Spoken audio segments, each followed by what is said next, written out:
In this tutorial in Cyberlink Power Director, we're going to look at some common mistakes that editors make when they assemble a slideshow. Most of us have seen slideshows that were totally forgettable. They didn't leave any kind of impact at all. I've designed a 38-second slideshow that is really terrible. When you watch the following slideshow, I'd like to ask you to see how many things I placed in it that did not help it become something useful. We're going to look at some of these mistakes and others in this tutorial to see if we can avoid some of the ways in which a slideshow turns into really something that's a waste of time. So please look at the following clip and look for all the mistakes that are part of it, and then we'll continue our discussion.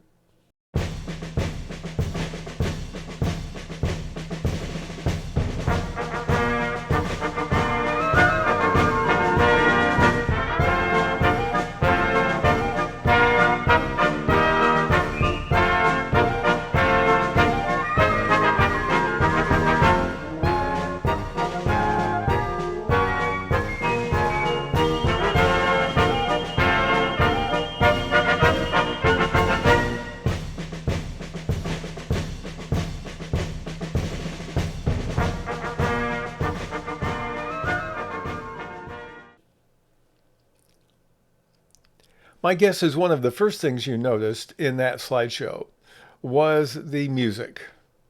And if I play a little bit of this, we notice we have a march. The march does two things that don't help the slideshow. First of all, it doesn't seem to fit the mood and the pictures of butterflies at all.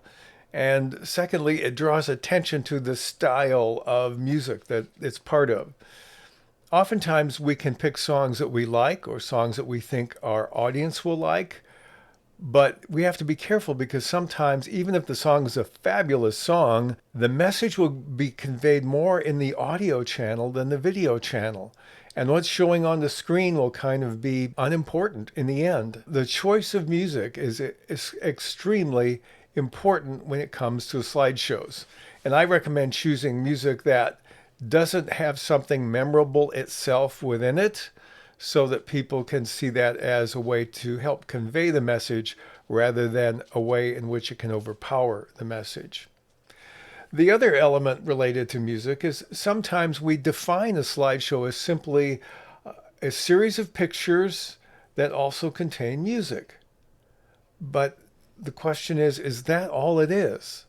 If that's all it is, it's probably not going to convey anything powerful to the audience. Another thing you saw in that example, as bad as it was a little bit of everything. Now, this is often something that happens when you have lots of people in your slideshow. If you do this for a company, a firm, if you do it for a group of people who are working together on a project, the tendency is to make sure that you get a picture of every single person who was involved in the project, every stakeholder, every volunteer. The more people, the better. You want to honor them. But the problem is when you have a slideshow that only consists of those pictures, it does not really tell a message. It's just a series of faces of people doing things at the same time, and the message is lost. The power of why they are there, what the purpose of what they are doing is completely missing in that kind of thing. And here we have all these pictures of these butterflies, and it doesn't give us any aid into figuring out exactly what are we looking at? Why is this important? What does it do? So a little bit of everything is not a good way to design a slideshow. Another problem related to that is the idea that more is better. And if you find that you have 50 slides, that's the size of your slideshow. If you have 150, you cram them in and tighten up the timing so you can throw in as much as possible. And when you do that, everything gets to be a blur after a while. And we get tired of watching scene after scene after scene that are just snapped together. Another thing you see in this example here is how we use transitions.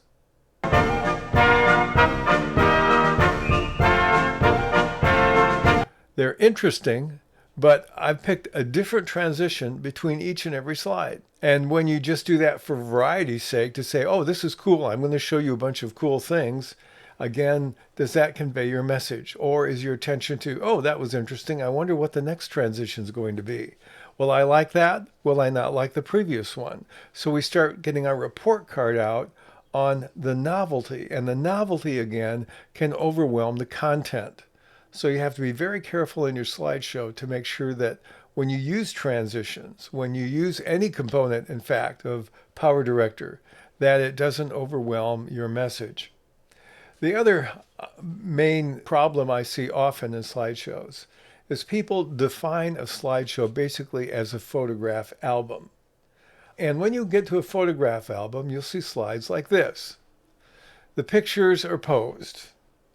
And the pictures don't really convey anything because a posed picture by nature is static.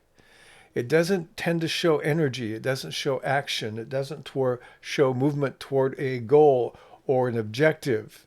And in this case, fortunately, all the people aren't looking at the camera, but in most of them, they're looking straight at you, and it shows that they were there. It gives a record of their presence in history, but you feel like you're looking at a scrapbook.